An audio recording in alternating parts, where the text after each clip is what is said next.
আল্লাহ বলেন, আমি ফেরেশতাদেরকে বললাম আদমকে সাজদা করো, সবাই সাজদা করলো, শুধু করলো না ইবলিস। আবা ওয়াস্তাকবার, সে অস্বীকার করলো এবং অহংকার করলো। ওয়া কানা মিনাল কাফিরিন, সে কাফেরদের দলভুক্ত হয়ে গেল। তাহলে ভাইরা, আদম আলাইহিস সালাম একটা ভুল করছেন, ক্ষমার পথ ধরছেন, তার শান মান মর্যাদা বেড়ে গেছে, আল্লাহ তারে খলিফাতুল্লাহ বানায় দিলেন। আর ইবলিস, সেও একটাই অপরাধ করছে, কিন্তু ক্ষমার পথ ধরে নাই, অহংকার করে ক্ষমা চাইতে রাজি হয় নাই, তার উপর লানতের তখতা চলে আসে। সেজন্য বলি, আজও যারা ইচ্ছায় হোক অনিচ্ছায় হোক ভুল হবার পরে তওবার পথ ধরে, তারাই তো আদমের উত্তরসূরি। আর যারা ভুল হওয়ার পর তওবা করতে চায় না, ক্ষমা চায় না, তারা ইবলিসের উত্তরসূরি। আজ আছে বাংলাদেশে বড় বড় কুফর করে, কুফর করার পর বলে স্লিপ অফ টাং। এত স্লিপ অফ টাং, মাথা এতটা নষ্ট হয়েছে, তো ওয়াজ করার দরকার কথা বলে। সঙ্গী সাথীরা বলতেছে তো পাগল, তো এই জন্য বলে ফেলছে।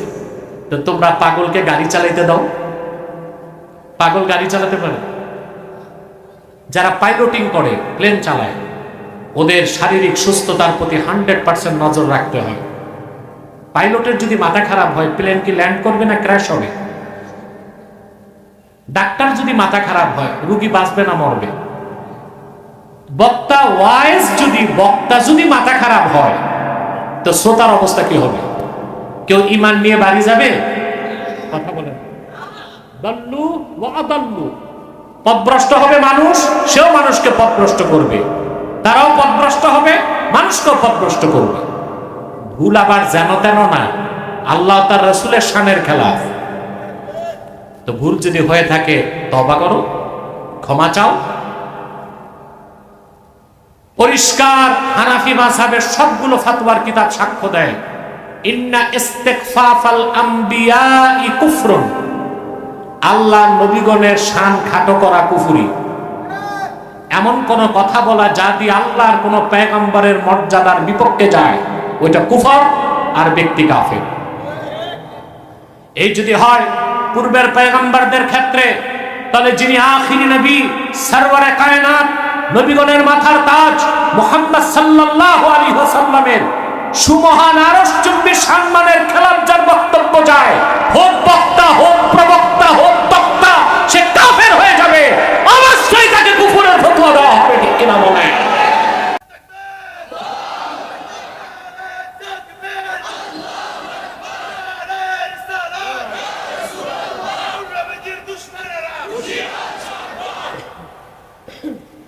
তবা তো করেই না। তবা না করা কার উত্তরসূরি? তবা করা কার উত্তরসূরি? তবা করা কার উত্তরসূরি? তবা না করা কার উত্তরসূরি? শয়তানের। এগুলো কার উত্তরসূরি? এরপর এদের কাছে দিন বড় না, দলটা বড় হয়ে গেছে, দলীয় লক্ষ্য, স্বজন প্রীতি শুরু হয়ে গেছে। মাহদী বলেছে, এরা আমার বিরোধিতায় লিপ্ত হয়েছে, এতে আমার কি আসে যায়? মনে রেখো, মুহাম্মদ সাল্লাল্লাহু আলাইহি ওয়াসাল্লামের এই নগণ্য গোলাম আল্লাহর রহমতের চাদরে লেমিনেটেড। ভাঙতে পারবা না, মারতে পারবা। ভাঙতে পারবা না, মারতে পারবা। মুমিনের কাছে সবচেয়ে সৌভাগ্য হচ্ছে শাহাদাতের মত। কিন্তু ম্যানেজ করবা, পারচেজ করবা, ওই নমিনেশনের লোক দেখাইবা, এইসব তুচ্ছ জিনিস আমার কাছে। আল্লাহর দ্বীনের পথে যেভাবে কথা বলে যাচ্ছি, বিগত 16 বছর ফেসিবাদের বিরুদ্ধে যেরকম মজবুত অবস্থান ছিল, ভারতীয় আধিপত্যবাদের বিরুদ্ধে আমাদের যে অবস্থান ছিল, এখনো কাফের মুশরিক রামবান নাস্তিকদের বিরুদ্ধে আমাদের অবস্থান আরো মজবুত। পাশাপাশি ভারতীয় আগ্রাসন, মার্কিন আগ্রাসনের বিরুদ্ধেও আমাদের প্রতিবাদ এবং ভূমিকা অব্যাহত আছে, আলহামদুলিল্লাহ।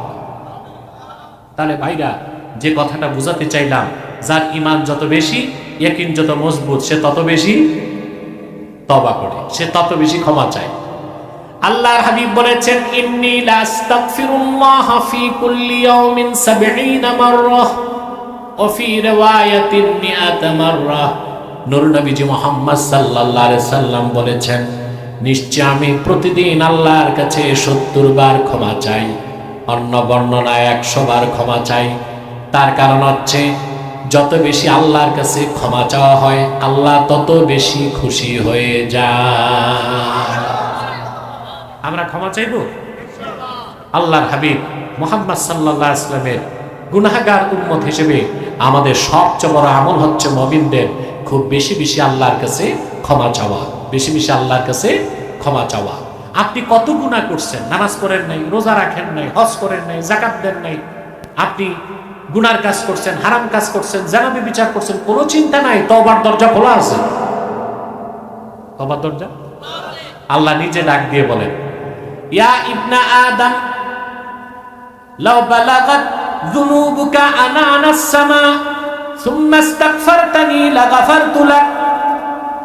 ওরে আদম সন্তান, তোমার গুনাহ যদি জমে জমে আকাশের মেঘমালা পর্যন্ত পৌঁছে যায়, তথাপি তুমি যদি আমার কাছে ক্ষমা চেয়ে আত্মসমর্পণ করো, আমি আল্লাহ জীবনের সব গুনাহ মাফ করে দিব।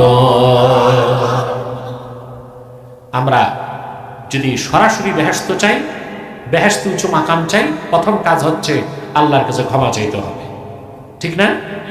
এই মানুষগুলোর কতগুলো গুণাবলী থাকতে হবে, 5টা গুণ। কয়টা বলবো?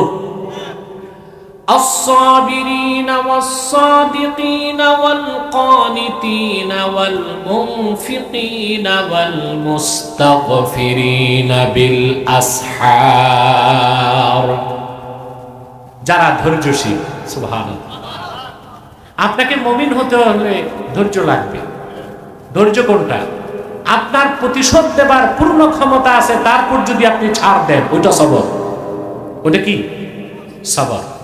মুমিনের আমাদেরকে ধৈর্যশীলদের অন্তর্ভুক্ত হতে হবে। সবর বা ধৈর্যটা খুব কঠিন জিনিস, এটা অনেকেই ধৈর্য ধারণ করতে পারে না।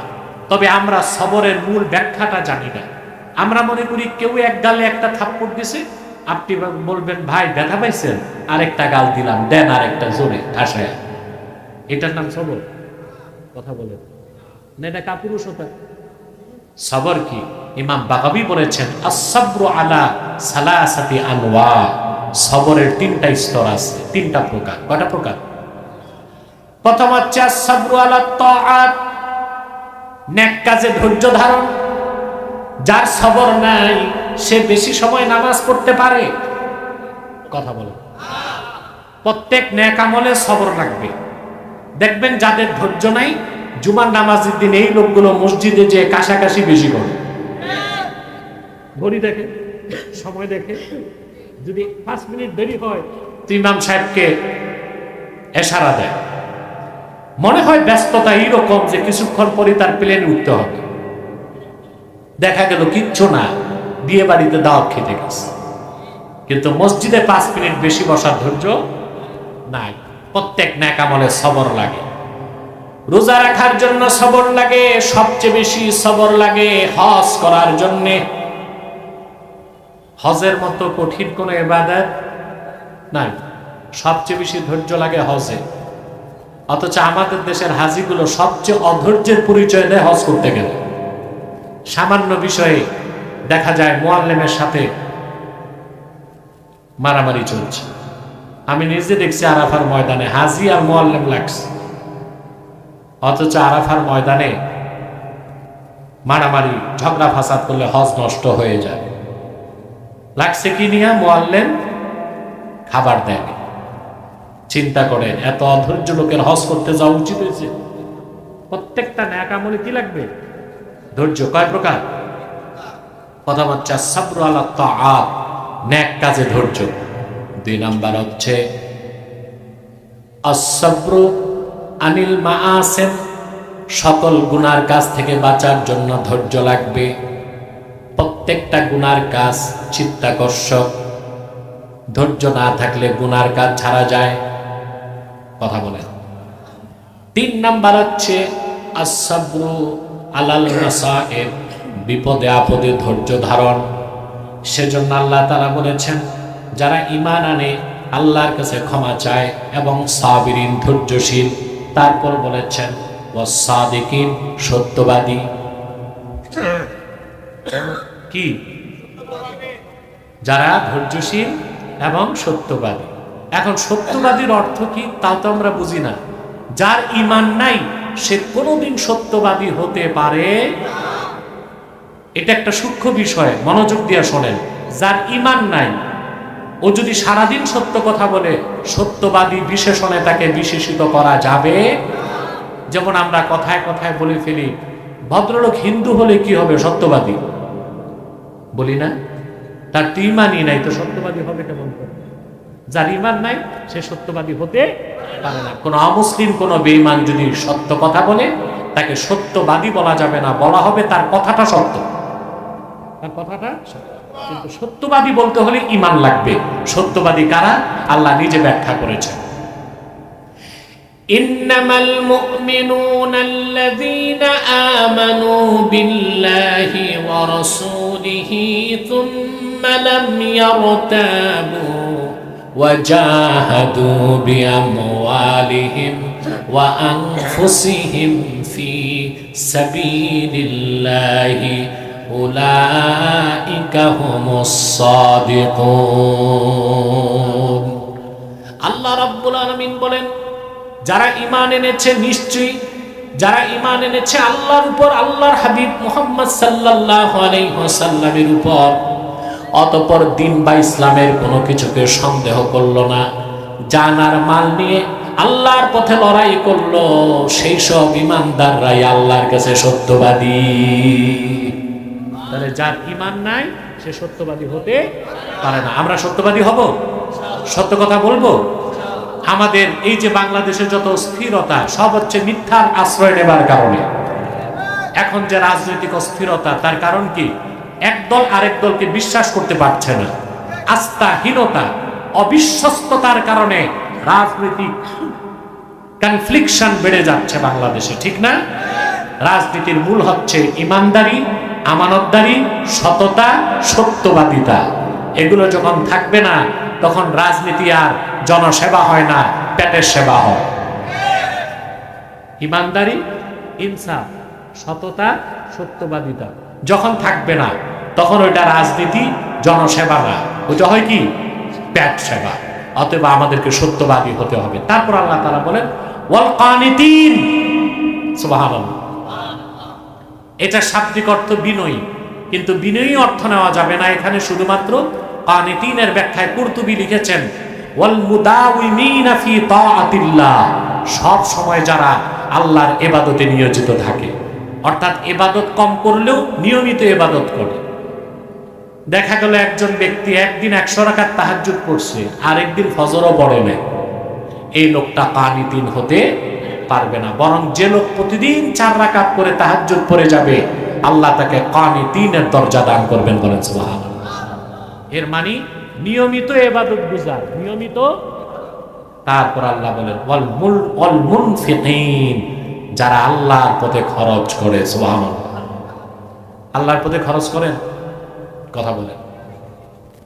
মসজিদে দেওয়া, মাদ্রাসায় দেওয়া, মাহফিলে দেওয়া, জিহাদের পথে দেওয়া, দিন কায়েমের জন্য টাকা দেওয়া, গরিব মিসকিন ইয়েতিম তাদেরকে পানাহার করানো, সব হচ্ছে ইনফাক ফি সাবিলিল্লাহ, আল্লাহর পথে খরচ। কিন্তু শুধু এতটুকু না, আপনি যদি আপনার বোনকে দেখেন, আপনি যদি আপনার মায়ের সেবা করেন, আপনি যদি আপনার ভাইকে সহযোগিতা করেন, আল্লাহর সন্তুষ্টির জন্য, এ সব ইনফাক ফি সাবিলিল্লাহ বলে গণ্য হয়ে যাবে, বলেন সুবহানাল্লাহ। এমনকি মুসলমান কোন মুমিন যদি আল্লাহর সন্তুষ্টির জন্য তার স্ত্রী পরিজন সন্তানকে লালন পালন করে, রক্ত পানি করা ঘামের পয়সা দিয়ে স্ত্রী পরিজন সন্তানকে যা কিছু খাওয়াবে, পানাহার করাবে, ওই সবটুকুন খরচ জিহাদ ফি সাবিলিল্লাহ বলে গণ্য হয়ে যাবে।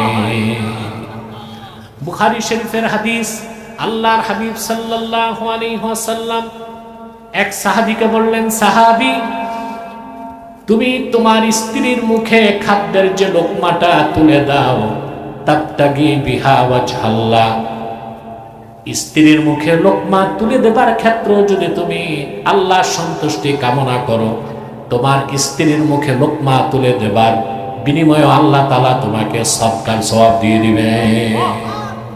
আপনার স্ত্রী, আপনার সন্তান, আপনার পরিজন, আপনি যদি হালাল পথে কামাই করে আল্লাহর খুশির জন্য ওদেরকে ভরণ পোষণ করেন, এই সব ইনফাক ফি সাবিলিল্লাহ।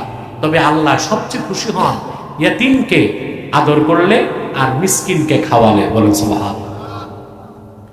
এক সাহাবী এসে আল্লাহর হাবিবকে বললেন, ইয়া রাসূলুল্লাহ, ইয়া হাবিবাল্লাহ, আমার মনটা খুব শক্ত, নরম হয় না। আল্লাহর হাবিব তাকে একটা আমল দিলেন। আল্লাহর হাবিব বললেন, ইমসাহ রাসাল ইয়াতীম ওয়া আতইমিল মিসকিন, ইয়াতীমের মাথায় হাত বুলায় দাও আর অভাবগ্রস্ত মানুষকে পানাহার করাও। আল্লাহ রাব্বুল আলামিন তোমার দিল নরম করে দিবে। বিশেষ করে কোন অভুক্ত মানুষকে খাওয়ালে আল্লাহ সবচেয়ে খুশি হন। শুধু মসজিদ মাদ্রাসায় দিলেই আল্লাহর পথে খরচ না, অভাবগ্রস্ত মানুষ, যার বস্ত্র নাই তাকে বস্ত্র দেওয়া, যার ঘর নাই তাকে ঘর দেওয়া, যার ব্যবসার পুঁজি নাই তাকে পুঁজি দেওয়া, যে বাচ্চাটা পড়তে পারে না তাকে বই কিনে দেওয়া, যে চিকিৎসা সেবা পাচ্ছে না, অসুস্থ, তাকে চিকিৎসা সেবা দেওয়া। প্রত্যেক মুমিনকে যেভাবেই সাহায্য করেন আল্লাহর খুশির জন্য, আপনি মুনফিকিনের কাতারে শামিল হয়ে যাবেন। আমরা করব না? বলেন তো, আল্লাহ সবচেয়ে বেশি খুশি হন কি করলে? মানুষকে খাওয়ালে। সুবহানাল্লাহ। আপনার মানুষকে খাওয়ান, কি যে খাওয়ান জানি তো। বিয়ের দাওয়াতে তো গরিবের দাওয়াত নাই, সব ধনী মানুষের দাওয়াত। আগে ফেসিবাদের 16 বছর দেখছি ডিবির হারুনের ভাতের হোটেল, আর এখন দেখি প্রত্যেক বিয়ে বাড়ি এক একটা ভাতের হোটেল। এখানে টেবুল থাকে, কি থাকে? গরিব আত্মীয়ের দাওয়াত নাই, তেলের মাথায় তেল দেয়, সব ধনী মানুষকে দাওয়াত করে, টেবুল থাকে। এর মানে খেয়ে যান, দিয়ে যান। এটাও কি ভাতের হোটেল কিনা? কথা বলে না। না, খাওয়াবেন আল্লাহর খুশির জন্য। আমি সুনান তিরমিজি থেকে একটা হাদিস আপনাদেরকে শোনাচ্ছি।